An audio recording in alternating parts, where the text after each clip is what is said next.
like next Thursday. Whew. And today's Monday. Wednesday, Monday. It's a Wednesday, but it feels like a Monday. Monday today. So almost, man, November's going to be here next Friday. So getting close to the holiday break times, all that good stuff. All right, I got some new lighting I'm trying for. I don't know how that's going to work. If I'll like it or not. We're going to see. Okay. Let's put up our lesson for the week. There we go. Algebra 3. Let's go to our grade screen. As usual, see what we're looking at for this week. See, last week we had all the theorems, the 5 theorems that we looked at with the rational root theorem, Descartes' rule of signs, the factor theorem, the remainder theorem, the fundamental theorem of algebra, all that kind of good stuff. This week, we have a quiz as well as 2 lessons. We got solving polynomial equations and graphing polynomial functions. So graphing's pretty simple. We do that a lot. So that selections go pretty quick. But we do have a quiz stuck right in the middle of it. So let's look at our lesson, and we'll look at our other lesson, and we will take a look at the quiz while we're here. Let's see how this goes. 3.05, solving polynomial equations. Now we do a lot of solving. I've been doing that since Algebra 1. We solve linear, we solve quadratics, but we're looking at some larger ones as well here. So our essential questions: what theorems can be utilized in solving polynomials and their depressed equations? They're so sad. No, that's different. How can polynomial functions be written when given the zeros? So you were introduced to algebra at a very young age. So in elementary school, your teacher probably gave you like problem like this: box plus 6 equals 10, or maybe a line, right? So something plus 6 equals 10. That was really algebra. But you were being introduced to it way back as a little bitty kid back in elementary school. So it'd just be an empty spot plus 6. And you figure out, oh, that's 4. Then later on, we formalized it and put an X in there instead of a blank. And so it became X plus 6 equals 10. Same thing, right? Still, X equals 4, but we just formalized it and gave it a name. We called it X instead of just leaving an open blank. And then we moved on to 2-step equations where we like 2x plus 6 equals 10. So you had to subtract the 6 and then divide 2. Took 2 steps. Finally, well, not finally, but gradually, you had to find the value of 2 or 3 variables. They put x's and y's in there. Call them systems of equations. And then we had quadratic equations where we had x squared came into the equation there, and we had to learn to factor and all those kind of operations we can use to solve that. So now we're going to get to solutions of higher degree polynomial functions. So here are the 5 functions that we just talked about last week. So if you need a review of any of those, you can click this link and get more information to go back and review what those 5 said. But hopefully you've got that pretty solid now. So let's take a look at this. X to the third plus 3x squared minus 22x minus 24. So at first glance, you're like, wow, how would I find that? Might be even possible. But remember, with all those theorems we had, we can find it. The rational root theorem says the P's and the Q's, the only possible solutions could be plus or minus 1, 2, 3, 4, 6, 8, 12, or 24. That narrows it down to 16 choices, which is a lot of possibilities, but still it's better than infinite number of choices. So then you can use the rule of signs. So Descartes' rule of signs says, well, we can narrow that down to where with the positive, there's only one sign change. So there's only one positive 0. So once we find one, we can throw all the rest of them out. We don't have to do that. And then check on the negative side when we substitute that negative x in, there's only 2 sign changes. So at most, there's 2 negative zeros. It could be that there's 0 negative zeros if both of those happen to be imaginary solutions. So it's only 2 or 0. Then we use the fundamental theorem of algebra that said we know there's 3 because it's an x to the third equation. So we know one of them is positive, and it's either 2 negative and 0 complex or 0 negative and 2 complex. We can test the factors. start doing the synthetic division, remainder. Oh, when you check 4, there's no remainder.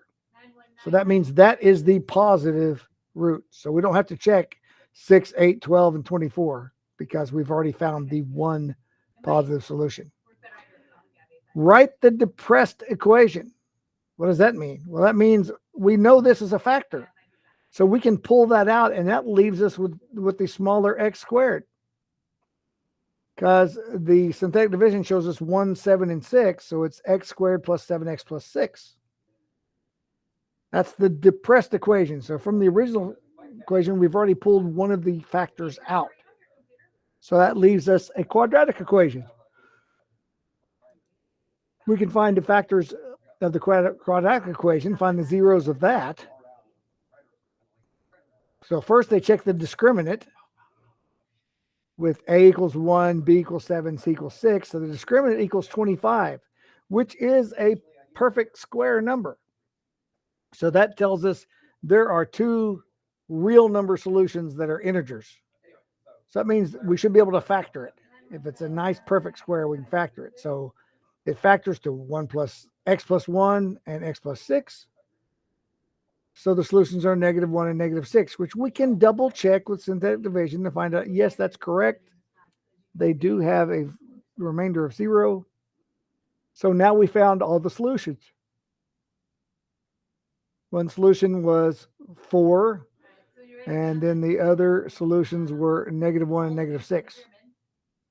So when we graph the function, we find -6, -1, and 4 is the 3 places where it crosses the x-axis.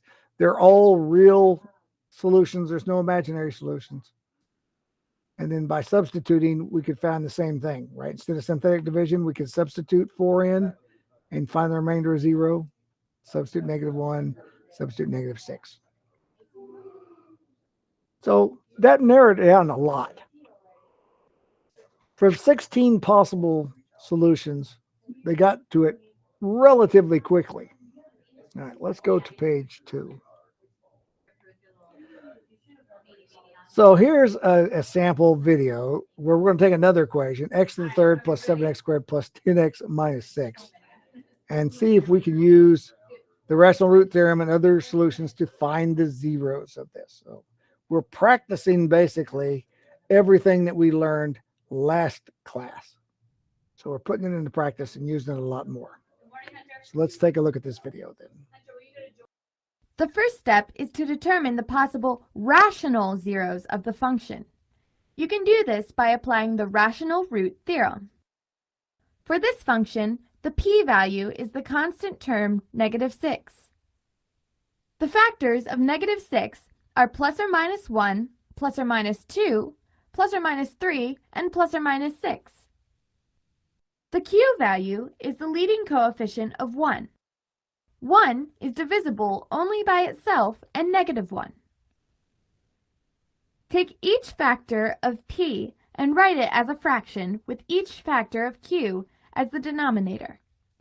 Make sure you account for all combinations.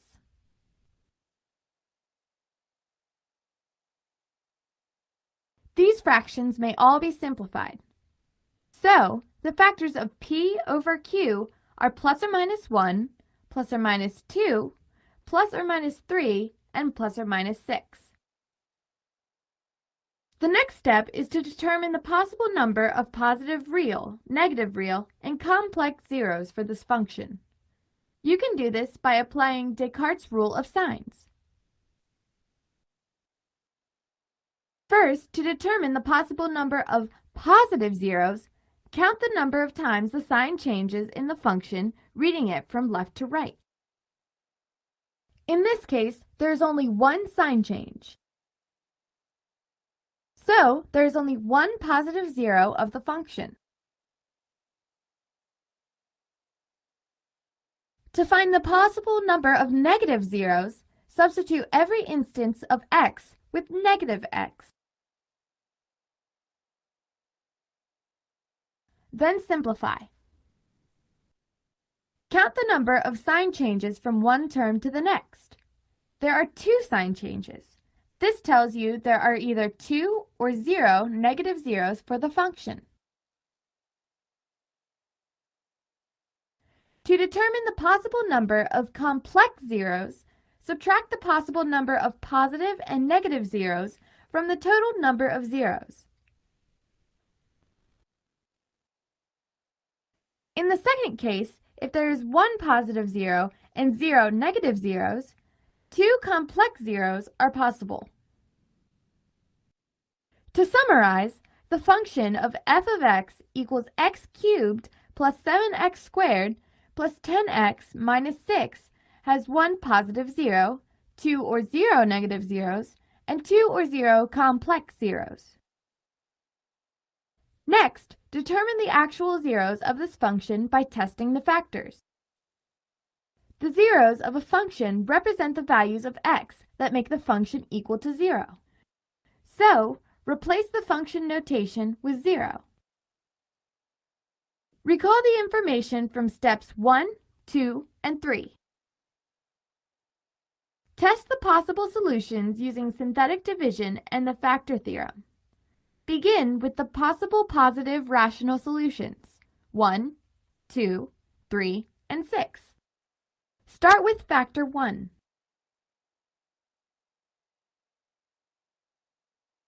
The remainder does not equal 0, so 1 is not a zero of the function. Keep testing. Now, try factor 2.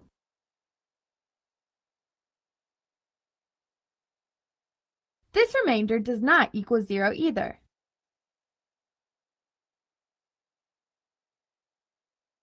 Next, try factor 3.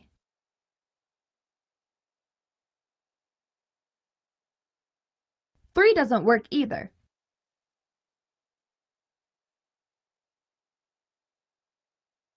The only positive factor of p divided by q left to check is 6.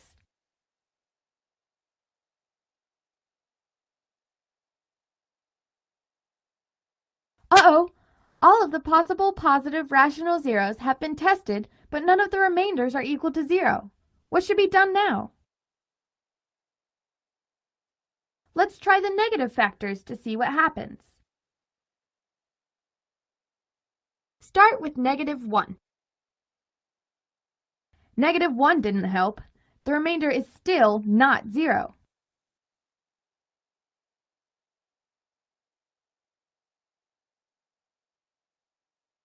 What about the factor negative 2?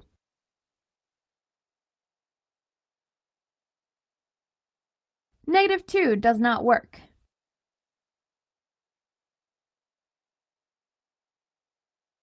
Try factor negative 3. Phew! Thankfully, the factor of negative 3 resulted in a remainder of 0. Therefore, negative 3 is a zero of the function. An additional benefit of finding this zero is finding the depressed equation of 0 equals x squared plus 4x minus 2. Since this is a quadratic equation, the solutions may be found algebraically by factoring, using the quadratic equation, or completing the square. Calculate the discriminant to make that decision.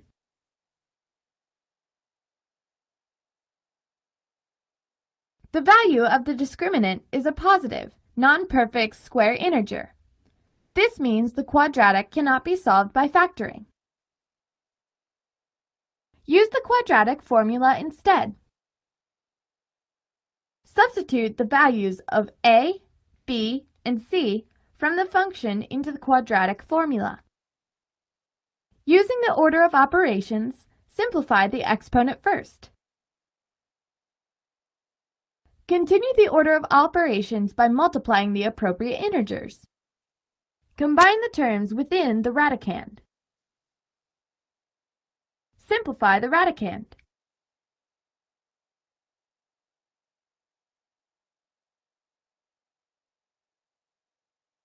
Separate the fraction into 2 and simplify each. go one step further and find the approximate decimal solutions. The remaining positive and negative real solutions have been found. Notice that these two solutions are irrational, which is why they weren't identified using the rational root theorem, but were identified using Descartes' rule of signs. This is another reason why understanding the different theorems is important. So, the three solutions of the equation 0 equals x cubed plus 7x squared plus 10x minus 6 are x equals negative 3. X is approximately 0.45, and x is approximately negative 4.45.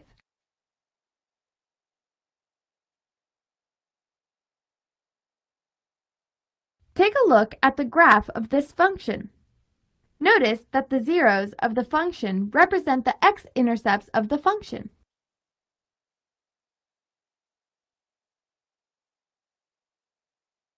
Okay, so that was a little different.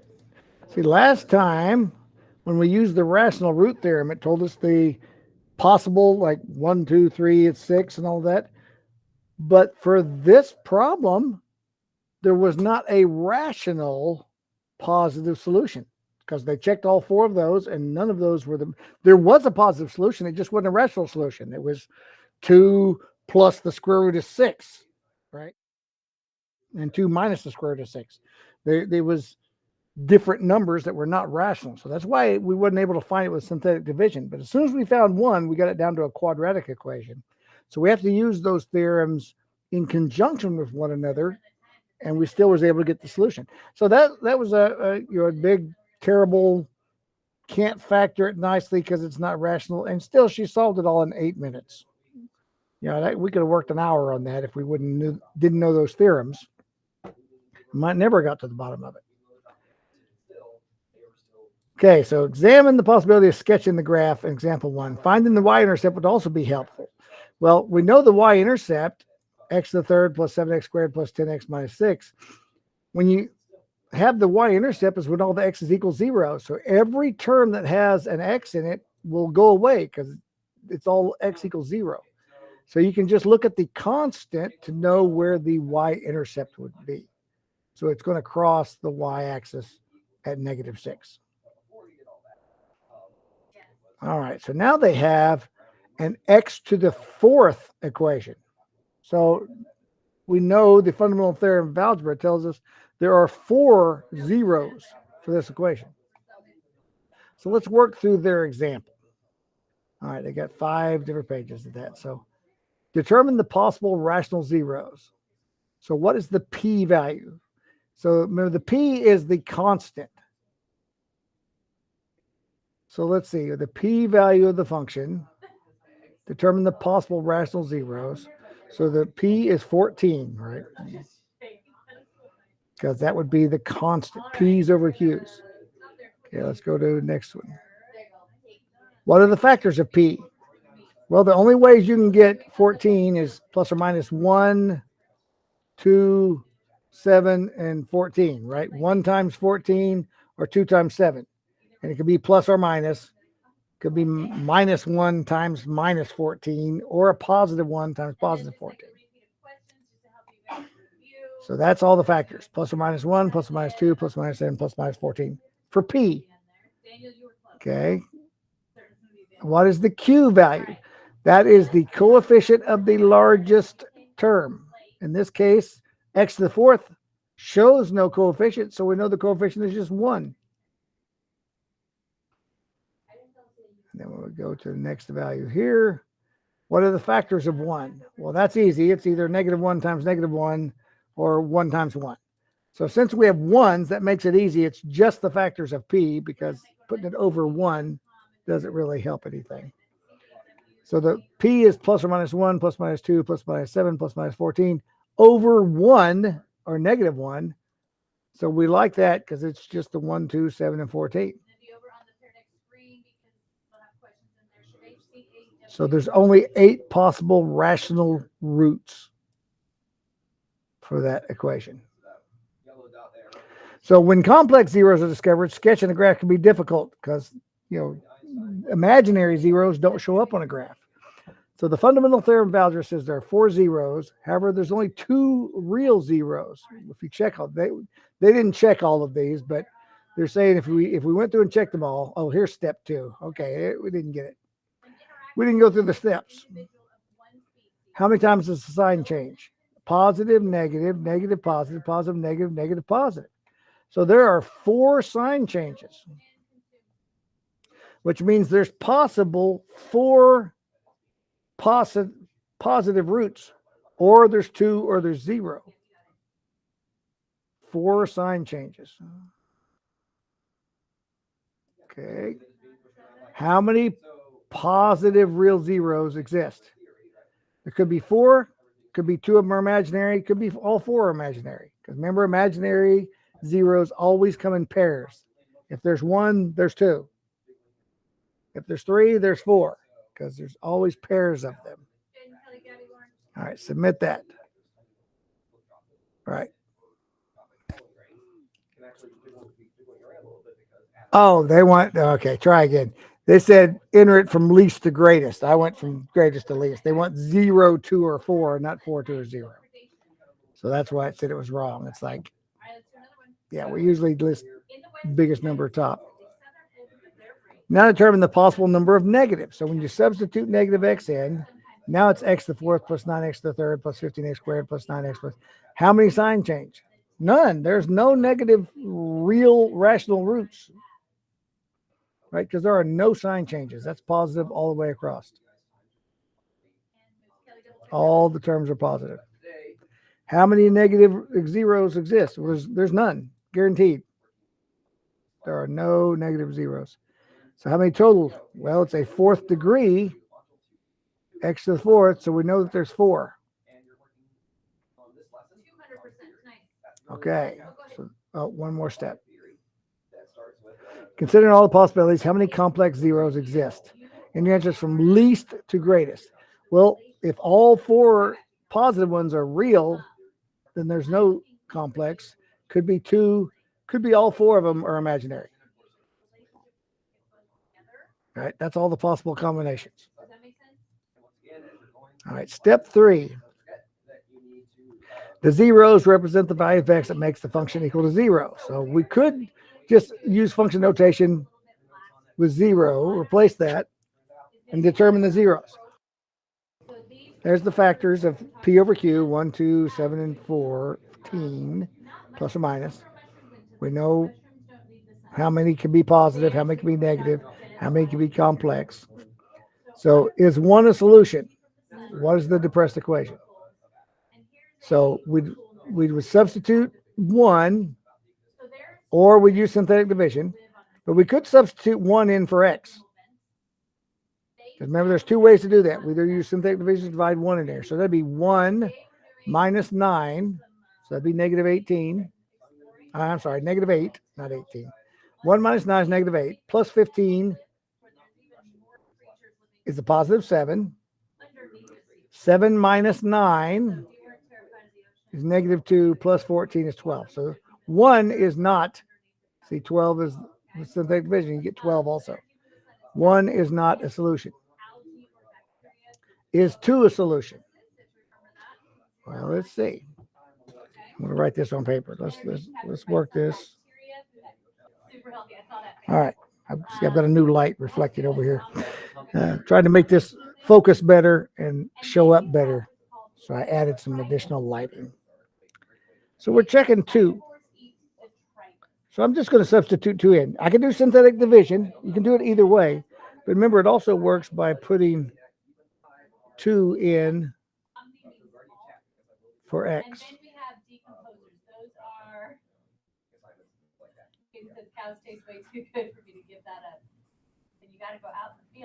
Okay. 2 to the 4th power. 2 times 2 times 2 times 2 is 16. Minus 9 times 2 to the 3rd power. 2 to the 3rd power is 8. 2 times 2 times 2. So 9 times 8 is 72. 2 squared is 4. So that's plus 60 when you multiply it by 15. 9 times 2, so minus 18 plus 14. Okay, so now let's do that math and see what it all equals. 16 minus 72 is minus 56. Plus 60, minus 56 plus 60 is 4. 4 minus 18 is negative 14. Plus 14. Oh, so it does equal 0. So that means we need to do the synthetic division so we can factor that out. So we know 2 works. So let's do the synthetic division. 1, negative 9, 15, negative 9, 14. So this comes down. 2 times 1, add, negative 7. 2 times negative 7, add. 2 times 1, and 2 times negative 7. So when we factor out the 2, now we have x to the third, because we started with the fourth, minus 7x squared plus x minus 7. This is our new equation because x minus 2 would be one of the factors that we've already pulled out because 2 worked. So this times this would equal the original. So we've got the depressed equation now. So it says, if so, what's the depressed equation? X to the third minus 7x squared plus x minus 7. It's not a quadratic equation, so we've got to keep testing to find another positive solution. So is 7 a solution now? Well, let's check 7 then in our new equation. So if we went f of, well, let's do this synthetic division because if it works, we want to get what the answer is. So the 7 work. So we have 1, negative 7, 1, and negative 7. That's interesting. So the 1 comes down. 7 times 1, 0. 7 times 0, 0. Add those together. 1 times 7 is 7. Look at there. End up with a 0. So this is also a factor. So far our solutions are 2 and 7. And now we've got, since this was an x to the third, we've got x squared. There's no x's. Plus 1. X squared plus 1. This is a quadratic equation. Oh, I didn't show that to you. Tell me when I'm not showing what I think I'm showing on the screen, guys. Oh. Okay, so here's the original equation. X to the fourth minus 9x to the third plus 15x squared minus x plus 14. We checked the 2 by substituting 2 into the equation. 2 to the fourth minus 9 times 2 to the third plus 15 times 2 squared minus 9 times 2 plus 14, which simplifies 2 to the fourth is 16. 2 to the third is 8 times negative 9. 2 squared is 4 times 15. 2 times 9. And that worked. That had a remainder of 0. So that means we use synthetic division because that is a factor now. The synthetic division, when we did the math, there's the remainder of 0, which we expected because we already found that up there. We expected that. But what we wanted was to pull out the depressed equation. Since x minus 2 is a factor, there's the other factor, x to the third minus 7x squared plus x minus 7. So now we check to see, let's check another one, because this is not a quadratic. So we use 7 with synthetic division. 7 times 1 is 7. Add those together, 0. 7 times 0 is 0. Add those together, it's 1. 7 times 1 is 7. This is also a factor. So 2 and 7 are our factors. And what's left, our depressed equation, there's no x's. We have x squared because this was a third. So our solution there is x squared plus 1. So we have x squared plus 1. And we can find the factors of a quadratic. We don't have to factor this because we know if we just solve it for x, we have imaginary solutions, because look, we have to take the square root of both sides. X equals plus or minus I. Plus or minus the square root of -1. So our four solutions are 2, 7, I, and -I. So we have two real solutions, two imaginary solutions. Because that's how you can solve this quadratic. We'll see what the lesson says here. Is 7 a solution? Yes. And it leaves x squared plus 1. So checking our final solutions, we find x squared plus 1. We move the 1 over. Got x squared equals -1. So you got plus or minus the square root of -I. Plus or minus I squared or -1, which is I. Now notice when we graph it, it shows a solution at 2 and it shows a solution at 7. It does not show the imaginary solutions.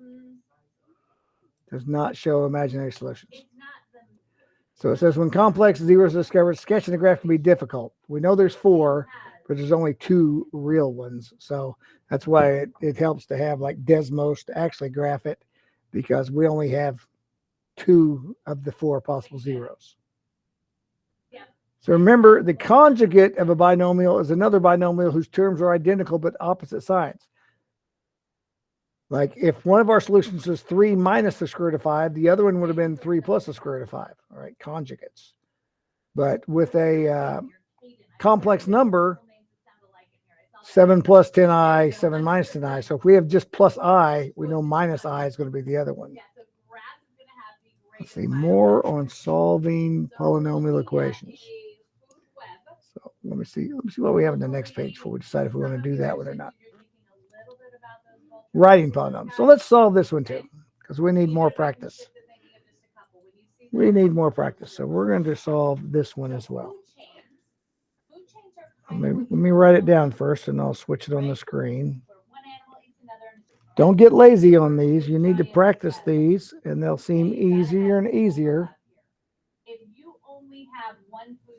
But if you get lazy, like if you got lazy last week and didn't do much, now you need all that work we needed last week to be able to do this week's.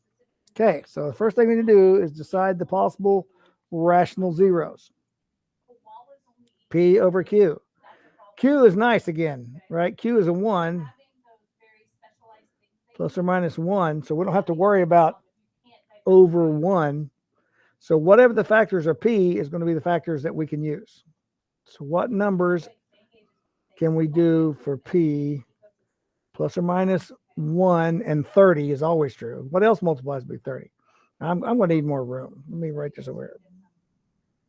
Plus or minus 1, plus or minus 2, plus or minus 5, plus or minus 6, plus or minus 15, and plus or minus 30.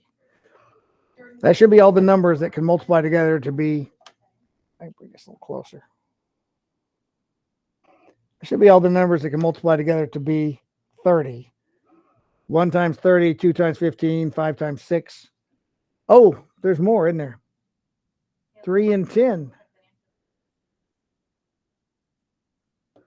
3 and 10 could be 30. So 1, 2, 3, 5, 6, 10, 15, 30. I think that's it though. But that's all the possible. So we got 16 possible solutions. Now let's see how many positive, negative. We know we should have 4 solutions. Right? How many are positive? How many are negative? How many are imaginary? Let's figure that out. How many sign changes are there? Positive, positive, negative. There's one. Negative, negative, negative, positive. There's another one. That's it. So there's 2 sign changes. So there could be 2 positive or there could be 0 positive. What about negative? Well, let's substitute negative x in. So that's negative x to the 4th plus 3 times negative x to the third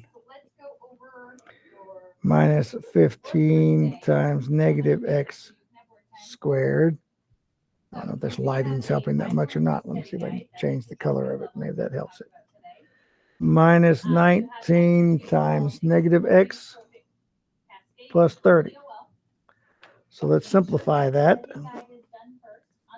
F of negative x equals negative x 4 times. That's going to be a positive. Negative x 3 times. That's going to be a negative. So this is a positive times a negative. 3x to the third. Negative x squared is a positive, and that's a negative. So that's negative 15x squared. Negative times a negative plus 19x plus 30. So many sign changes. Positive to negative. There's one. Negative to negative, negative to positive. There's one. So there's two. So there could be 2. Could be 2 negative, which means there would be 0. Could be 0 negative. Could be all 4 imaginary. But then we got to look at the other possibilities over here. Again. So it could be 2, 2, and 0. Could be 2, 0, and 2. 0, 0, or 0 and 2. So does that account for everything?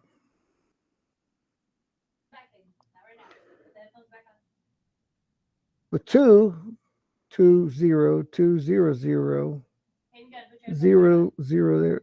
I think that's all the possibilities. If I'm missing one, let me know. We'll add it to the chart.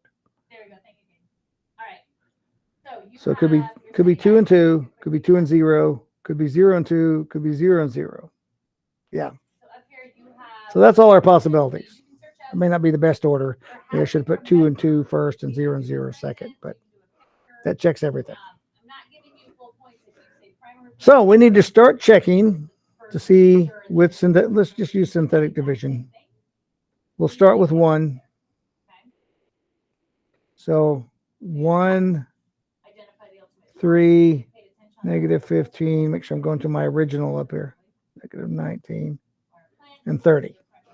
There's our coefficients. 4th, 3rd, 2nd, x first. So we don't have any missing. 1 times 1. Add those. 1 times 4. Add those. 1 times negative 11. Add those. 1 times negative 30. Hey, look at there. First one we tried worked. So 1 is one of the solutions. 1. That's a solution. And that leaves x to the third plus 4x squared minus 11x minus 30.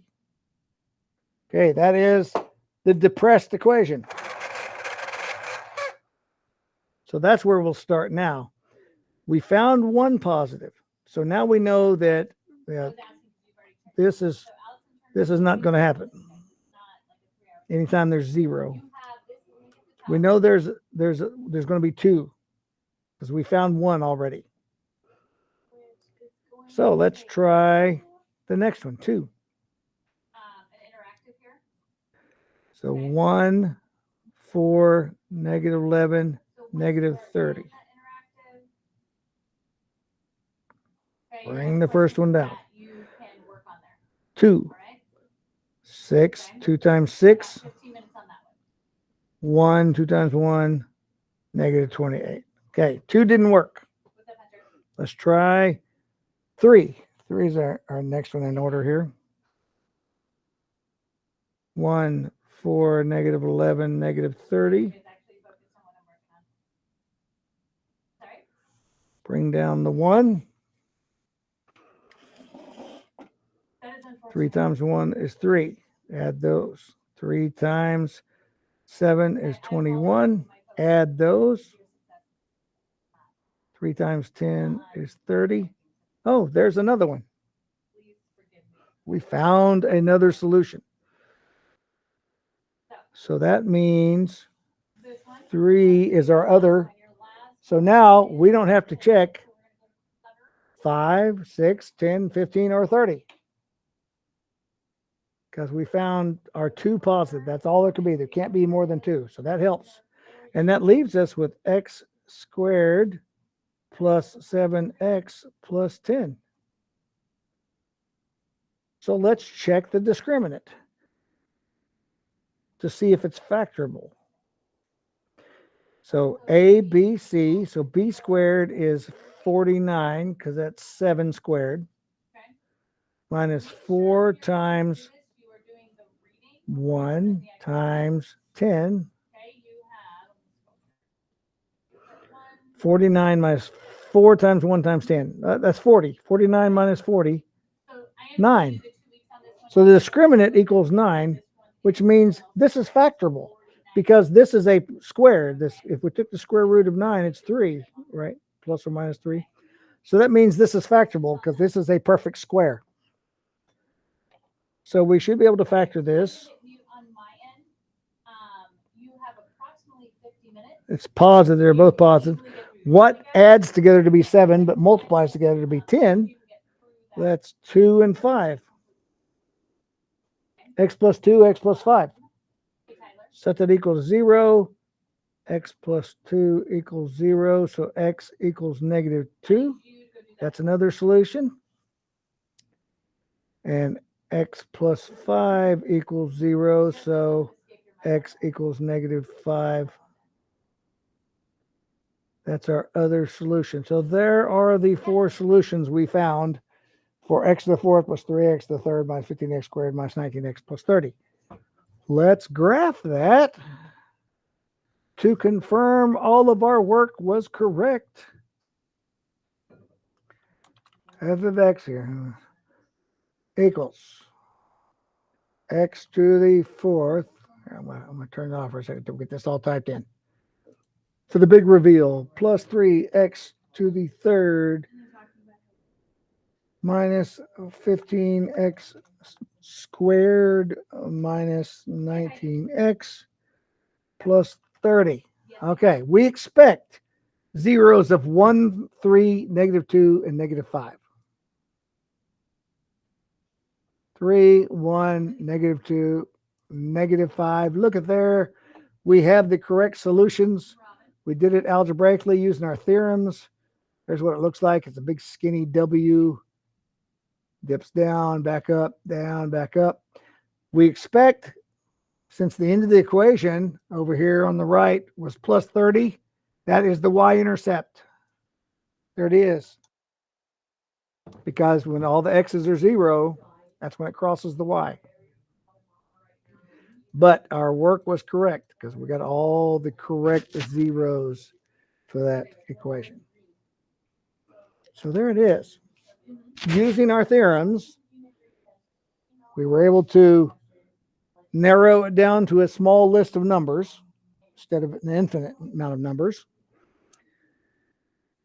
Using Descartes' rule of signs, we figured out real quick, okay, well, there can only be 2 positive, there can only be 2 negative, or it could be a negative number. Turned out it was this one. Could be all imaginary, but we turned out it was this one. There's 2 positive, 2 negative, and 0 imaginary. We knew that was ruled out, and that was ruled out. So it could have been no negative and all imaginary on the negative side, but and found out what they are just by, we only had to do synthetic division 3 times. We got lucky. Out of all these numbers, we only had to do 3 of them. And then we were able to just factor the remaining quadratic. We got it down to a quadratic. We just factored that. And we checked the discriminant to find out, yay, it will factor. It's not going to be like 3 plus or minus the square root of 5 over 2. You know, that would be, if it's not factorable, we'd use the quadratic formula and you'd find some kind of weird numbers like that, right? But that was not needed because this was a square, was a perfect square. Let's go back to their possible rational zeros. So there are 1, 2, 3, 5, 6, 10, 15, 30. They check the 2, 2, 0, 2, 0, 2, 0, 2, 2, 0, 0, 4. That was the 4 possible we came up with. And then they did start checking. They found out 1 worked, 2 did not work, and 3 worked. So that gave us our 2 positives and left us with a quadratic equation that factored because it's a perfect square with the discriminant. They factored at 2 and 5. So the answers are -2, -5, and then the 1 and the 3. And then they graphed the check. And then just to double check, they went in and substitute those 4 numbers in. Like I said, we can substitute them in. When you substitute 1 in, you get 0. When you substitute 3 in, you get 0. When you substitute -2 in, you get 0. When you substitute -5 in, you can get 0. Another way to double check. All right, let's move to writing equations. So let's say find the polynomial function that has the zeros -4, 3, and 7. Oh, I like that. Okay, -4, 3, and 7.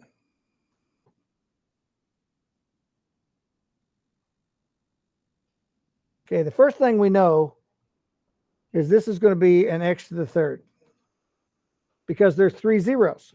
There's 3 zeros, it has to be an x to the third. And since those are the zeros, if you want to think about it this way, x equals -4. So what would that factor be? If we move it and set it equal to 0, got to move the 4 over here. That's x plus 4 equals 0. This would be the factor. So if we convert these to factors, it'd be x plus 4, x minus 3, and x minus 7. Did I lose anybody there? If x equals -4 and we set it equal to 0, we move the 4 back over here, it's x plus 4. So in the same way, if x equaled 3, we'd subtract 3 from both sides, get x minus 3 and x minus 7. So this is the 3 factors. So let's multiply, let's do these first. Let's multiply this times this. So out in the front, we've got x plus 4. That doesn't change.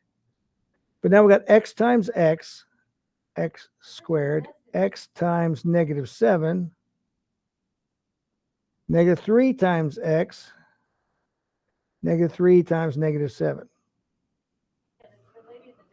These combine, right? So we've got x plus 4 times x squared minus 10x plus 21.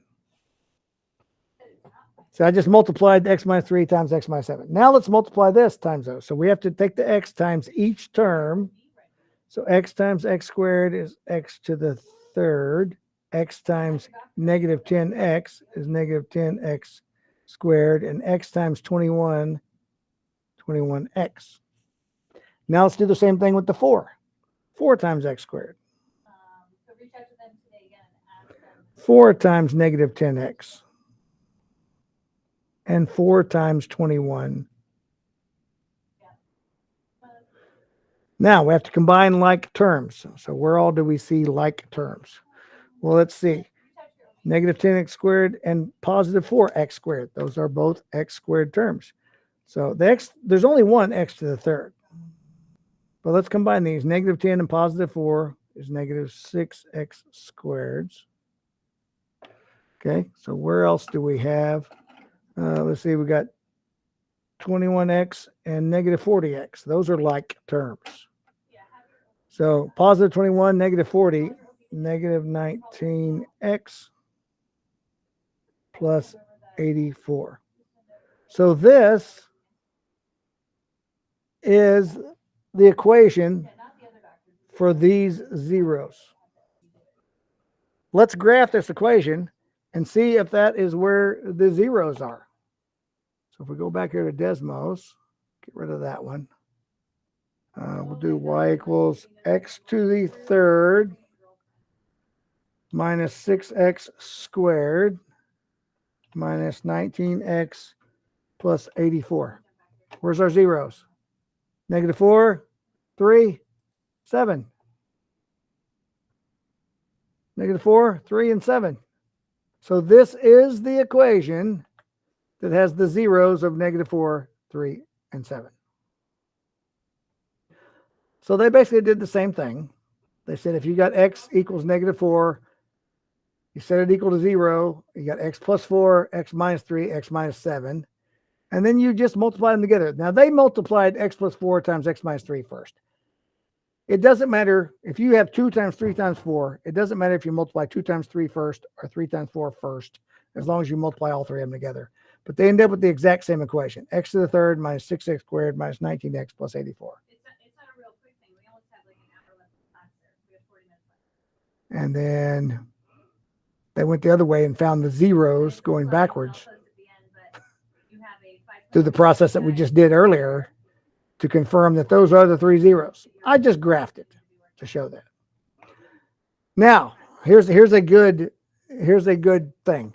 This is the lowest degree polynomial function that can be created with these zeros.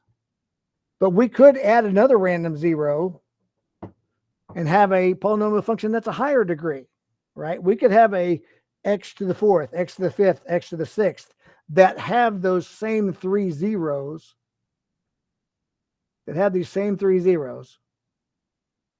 So there is more than one answer, because this just said polynomial function whose zeros this. There could be some imaginary zeros that we could add in. We could add in imaginary zeros. We could add in other things. But this is basically the smallest polynomial, the one that only has 3 zeros. So there could be bigger ones, but we found the lowest degree polynomial function, x to the third. But you could actually find ones that have higher on there. Okay, this is find the polynomial function with the following roots: -2 with a multiplicity of 3 and 5. How long is this video? Because 2 minutes. We can watch a 2-minute video. The first step is to determine the factors of the function. To do that, set each zero of the function equal to x. Rearrange the equation so both terms are on the same side of the equal sign.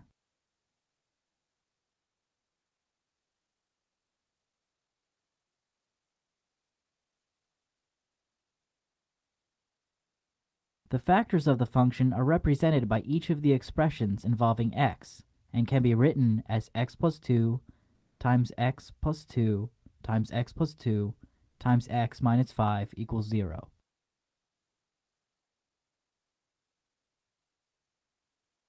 The next step is to multiply all the factors together.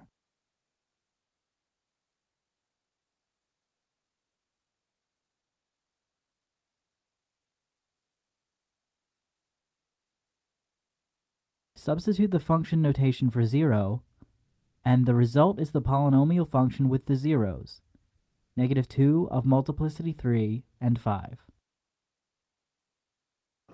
So there, when you have multiplicity 3, you just do that same one 3 times. So they had an x plus 2, x plus 2, x plus 2, and so they just spent all the time multiplying all those together.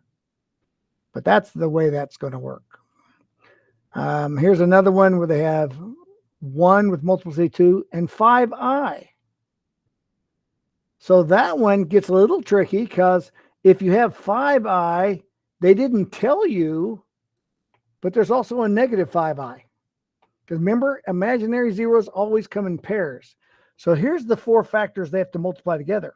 X minus 1, x minus 1, because they said there was a multiplicity of 2 on that one, right? Multiplicity 2. X minus 1. And then you have x minus 5i and x plus 5i. They didn't tell you that. They just said 5i. So you have to know and remember, imaginary zeros always come in pairs. So if you have 0 plus 5i, that means you got 0 minus 5i. So -5i plus 5i. And then they just multiply all those together, all the steps. And notice when you multiply the minus 5i and plus 5i together, the i's end up going away, because you got 5ix and minus 5ix. And this is I squared, which is the same as -1. So notice when you get to the end, there's no i's in the final equation. There shouldn't be any i's. if you've done it correctly, the i's will eliminate themselves or become an I squared, which is -1. And you'll end up with this nice function right here that does not have any imaginary numbers in it. So this would be x to the 4th. So you should know when you have 3 zeros listed and one of them is imaginary, that means it's really 4. There's 4 zeros. Here is zeros of -√7, +√7, and 4. These are not imaginary. These are real. So you have x plus the √7, x minus the √7, and x minus 4 that you're multiplying together. And again, when you multiply those together, those square roots will end up canceling each other out, and you end up with a polynomial that does not have a square root in the answer. All right, so that's the lesson summary. Here's another one on there, but lesson summary. Solving, we went through all the steps of that. Find the rational zeros, the number of positive, negative, and imaginary. Determine the zeros you can. Pull out the depressed equation until you get it down to a quadratic, and then solve the quadratic, either by quadratic formula or by factoring or whatever method you like to use to find the 4 zeros. And then it goes the other direction where it just give you the roots and you got to multiply the factors together. And remembering, if you have 3i, that means you got -3i also. So several examples there. Good stuff. We give you some practice problems. Not going to spend a lot of time looking at those because we got to get our other lesson done here. Figure out the possible. So go through the practice problems. You need to practice this. This is not going to be easy. Look at this. Determine the zeros of this one. We have the tools to do that now. It's in your math tool belt. But you need to practice or you're going to greatly struggle. We can look at the assignment real quick that goes with this.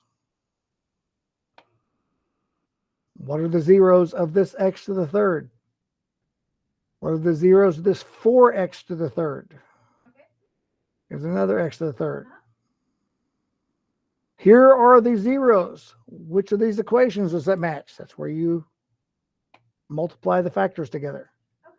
And here's one that has 5, 4i, and -4i. Oh, they gave you both of the imaginaries. So this will be an x to the 3rd. So multiply those together. 5 problems. You can do that. You just got to do the work. Don't get lazy on this one. Okay. Quiz. What's the quotient? So this is when you divide. You got to do the long division. This is not one you can do synthetic division. Unless you want to divide by 2/5. Long division. This one you can do synthetic division. Which of the following is a factor? So which one of these divides into that has a remainder of 0? How many zeros does this equation have? You should just be able to look at that. That's the fundamental theorem of algebra. No math to do. Just look at that. And then describe the graph. If this is an x to the 3rd, what is the y-intercept? Which you should know real easy. What are the x-intercepts? That's the zeros. What are the zeros of this? And what's the shape? Like the end behavior. Since it's a 3rd degree, that means the ends point which way? And it's a positive x to the 3rd. So which way do the ends point? Where does it cross the 0? Where does it cross the y-intercept? So tell me everything you can about the graph of this function. That's the quiz. Let's look at our second lesson. Now let's look at this lesson. Graphing polynomials. Your graph paper, if you run on this. If you want graph paper, it does have where you can print some graph paper, or you can do this on Desmos. So if you have a printer, I want to do that. We're not going to watch the video. We don't have time for a lot of videos, but you can go back and watch. It's 1:43. Watch the video. We're going to see how are the solutions of a polynomial function connected to the graph, which you should know already, and what key features can be identified from graphs of polynomials of higher degrees. So it gives a review on graphing a line without technology, but you know that's mx plus b, graphing a line. So you know you can make a table for that. substitute x's and get the y's, graph those points and connect them. Or you can use the y-intercept and the slope to do the same thing. So there's the y-intercept and the slope. There's two methods to do that. Graphing a parabola.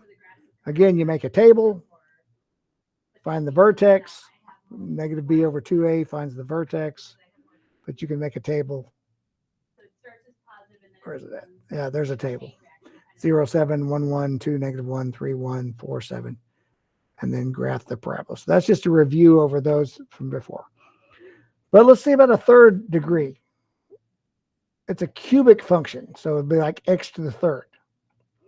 So again, we just make a table of values. If x equals negative 2, what is the y? Well, it's negative 2 times negative 2 times negative 2, so it's negative 8. If x is negative 1, what is the y? Well, it's negative 1 times negative 1 times negative 1, it's negative 1. If it's 0, it's 0. If it's 1, it's 1. If it's 2, it's 8. So you find the corresponding values, negative 1, negative 8, negative 1, 0, 1, 8, and then you plot those and connect it with a graph. And it looks like that. That's the standard function. But generally, you use tables a lot of times. And then translations. Remember, if you add C, it just goes up or down. If you add a number on the end. Oh, if I add a number right here on the end, plus C. If I put it inside with the X, remember that shifts graphs left and right. So let's look at that. So there's that X to the third, 0, 0, 1, 1, 2, 8. All those points we just found on the table. Is right here on the graph, 2, 8. If we add like plus 2 on the end, it just shifts everything up 2. Now you got 210 instead of 28, right? Because it's just up 2. Everything just moved up 2. If we put a minus, it shifts down 2. But remember what happens if we, I'm going to take off the plus 2. If we put it with the x, I'm going to put x in parentheses. Remember, if we put a plus 2 inside, and this works with quadratics, with parabolas, it's just a quadratic, it works with lines, it works with anything. If I put it with the x plus 2, that shifts it left. Remember, it does the opposite. Everything went left 2. Now it's 0, 8 instead of 2, 8. If that's a minus 2, it shifts it to the right. Everything moved here. Now it's 4, 8. So just remember what transformations do. And if you multiply something times the x, it just makes it skinnier. Say 4x. Now instead of 2, 8, it's 2, 32. It goes up a lot faster. And let's see what else they use. And if we put a negative out there, it just flips upside down. Or negative 2 makes it skinnier.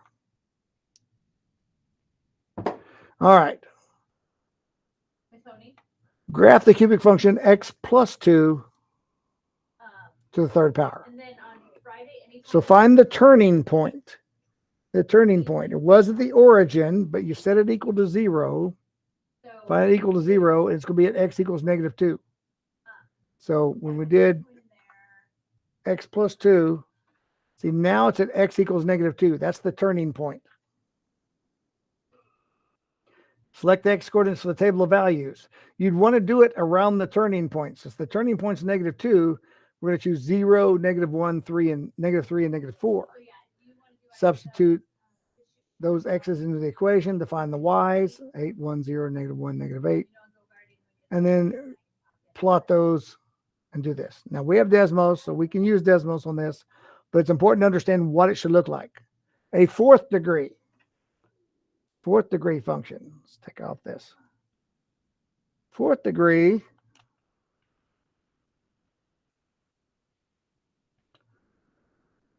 it looks a lot like a parabola, but it's flatter. See how much flatter that is down there? Because look, let me put an x squared on there. See, parabola is a little different. This is flattens out and then goes up steeper. A lot flatter down here at the bottom. If we do an x to the 6th, it's going to be even flatter than that. Or let's do an x to the 8th, make even more of a difference. See how the black one gets even more flatter and then goes up even steeper? So as it flattens it down, it makes it steeper. That's the difference between your x to the second, x to the fourth, x to the eighth. But again, you can make a table to plot some points and see how that graph looks.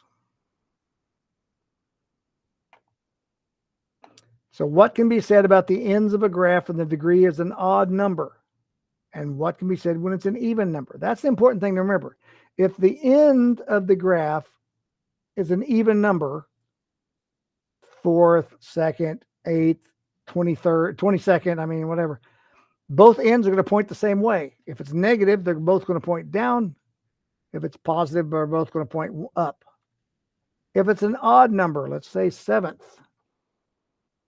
one end points up, one points down. That's always true on odd if the largest degree is odd. If it's a negative, it just changes directions. But notice, if it's a positive, the left end is always going to point down in the negatives. See how that keeps going down? The right end's going to be in the positives. So positive and negative really describes the right side on your screen, right side. Positive or negative. It changes when you put a negative in front of it. Now the the right side goes in the negatives. So that's the important thing to know. When the degree is an odd number, the ends of the graph continue in opposite direction. One goes up, the other goes down. When it's an even number, they always go in the same direction. So there's another video you can watch. Again, I'm not going to take the time, minute and a half, that talks about that same thing. Now this says, without using technology, describe the end behavior. 4x to the 23rd minus 5x squared minus 7x plus 7. Well, this is a positive coefficient. This is an odd. So the left side is going to go down and the right side is going to go up. That's all we got to know. Describe the end behavior. Left side goes down, right side goes up. Look at the degree. It's a 23rd. That's an odd number. So the leading coefficient is positive. The left end will go down. The right end will go up. We should be able to look at a graph, look at an equation, and know a little bit about the graph already. We also know it's going to cross the y-axis at 7. To go to this chart of our functions in behavior. So here's a little chart you can put in your notes. If you're looking for notes for this, this is perfect. If it's an odd degree, the ends will be in opposite directions. If it's a positive leading coefficient, it goes down on the left, up on the right. Negative goes up on the left, down on the right. For even, the ends will travel in the same direction.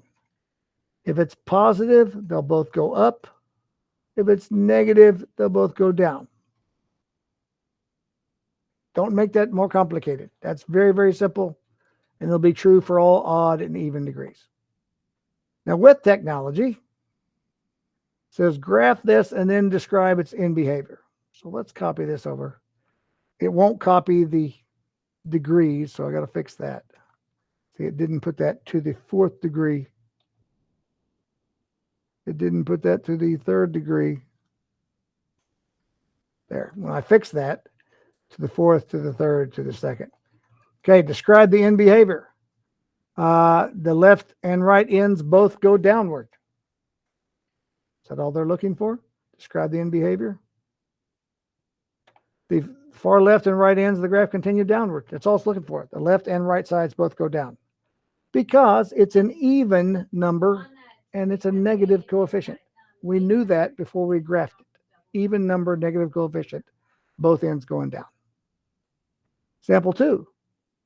Use graphing technology to describe the end behavior. Negative 3x to the 3rd. It's odd, so it's going to be one up, one down. Since it's negative, the left one's going to be up. The right one's going to be down, but we'll graph that and take a look.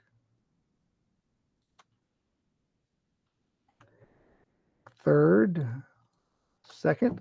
See, left side goes up, right side goes down. 3rd degree. Crosses at 2.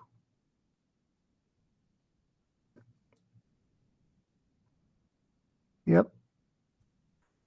Leading coefficient is negative. Up on the left, down on the right.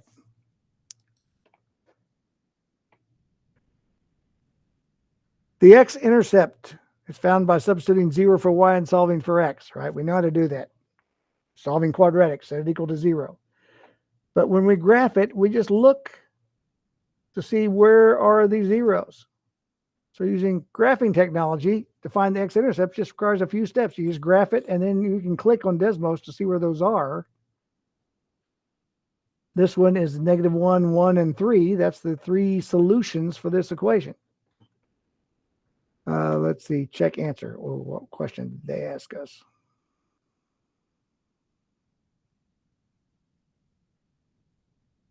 Oh, they were checking it mathematically to see if that's correct.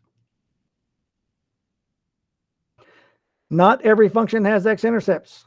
That just means it's not a real solution, right? Remember, imaginary solutions. Here's more on solutions of the polynomial equations.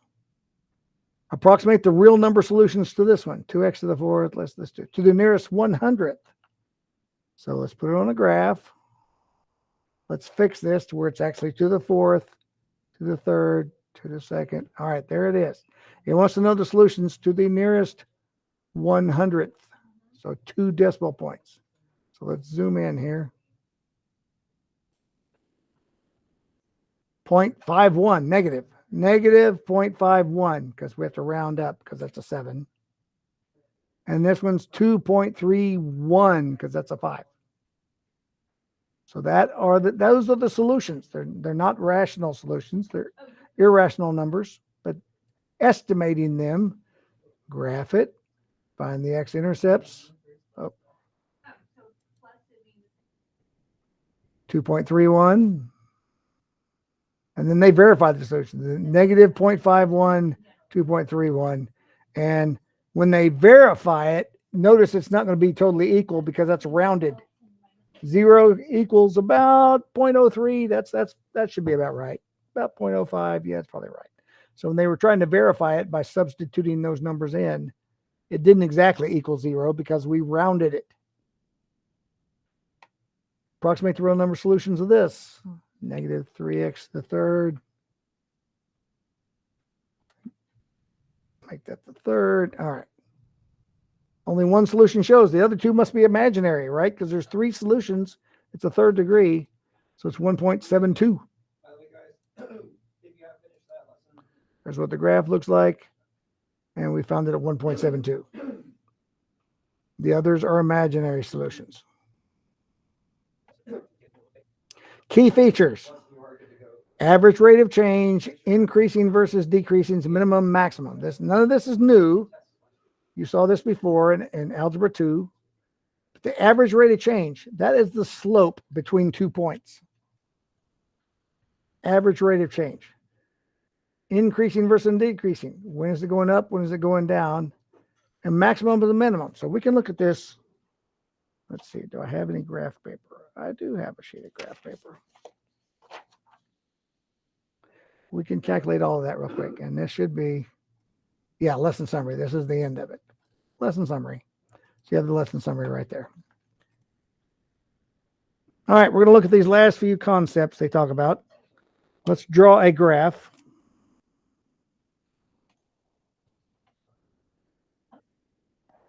Okay, here's our graph. If we talk about maximums and minimums, there's actually no maximum because this goes on forever, but there's a local maximum, and it's right here, right? And that is at -3, 5.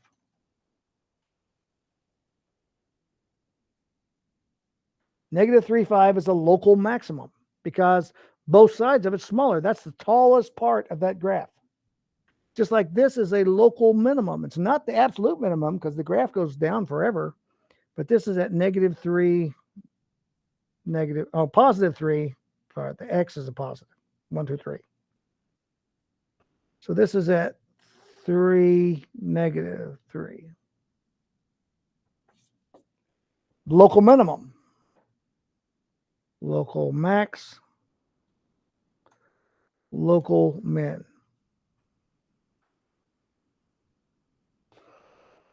When is the graph decreasing? Well, look, from this point up here, as tall as it is, it's going down to right there. Everywhere else it's increasing. We always look from left to right. As we go this way, is the graph going up or is it going down? Up or down. So this goes up, down, up. So decreasing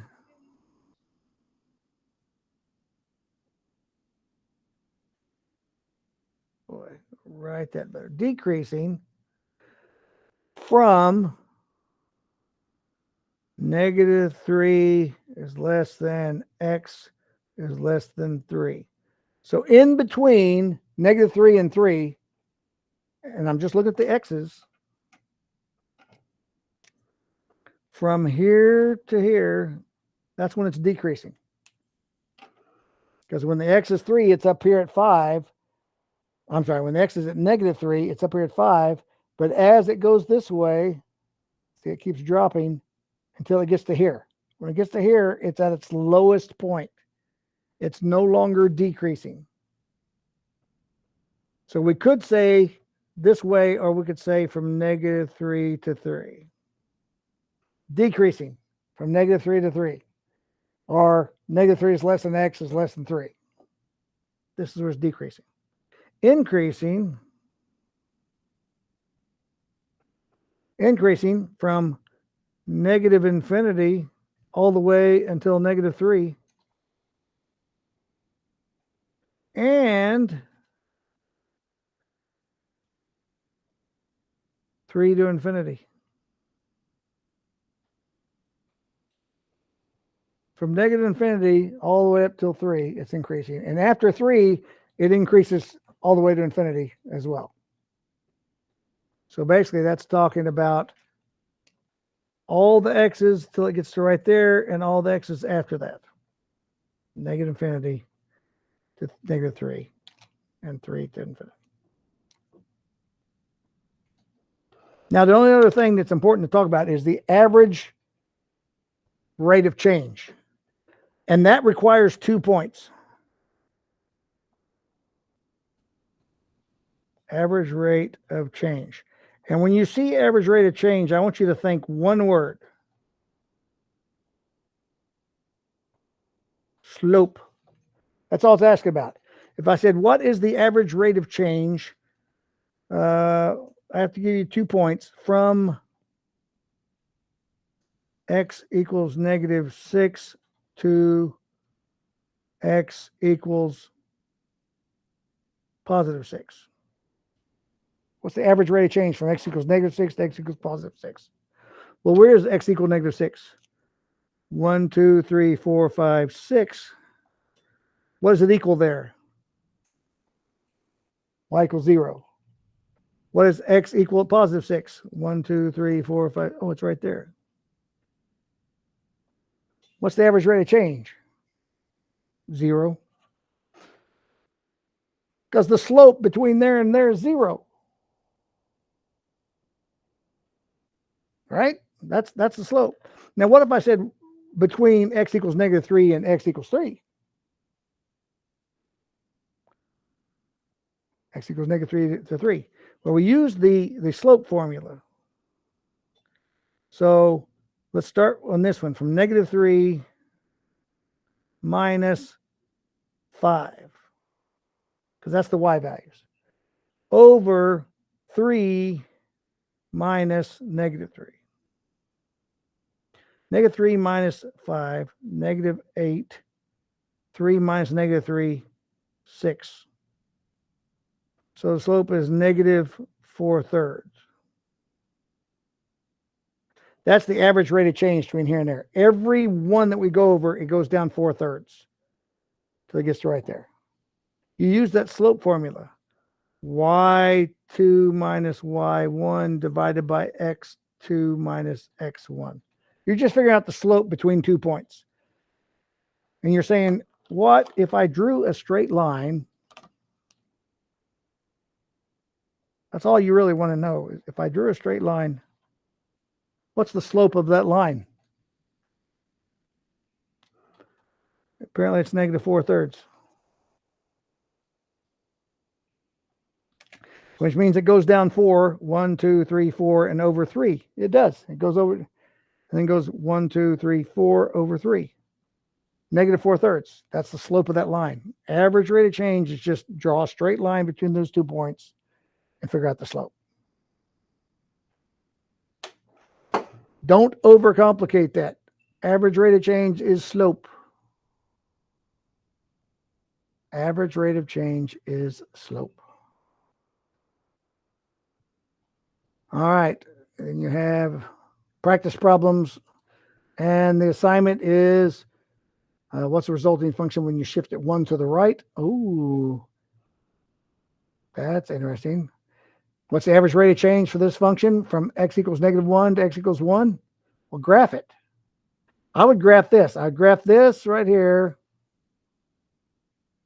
to see what that equation looks like. Make sure you make those squares and thirds. And then say it wants to know when you move it 1 to the right, which one of these equations is it? Well, graph this one then. Again, make sure you make those correct. Did that shift it 1 to the right? No, that shifted to the left. And it shifted it more than 1, didn't it? Shifted it 2. That shifted 2 to the left. So that's not it. All right, average rate of change. Describe the end behavior. This is even. This is a negative. Which part of the function says that the left end starts at the top? How do you know that the left end will be at the top of the graph, that it'll be pointing up? Which one of these things tells you that? Number 5, identify the values of x where the graph is increasing.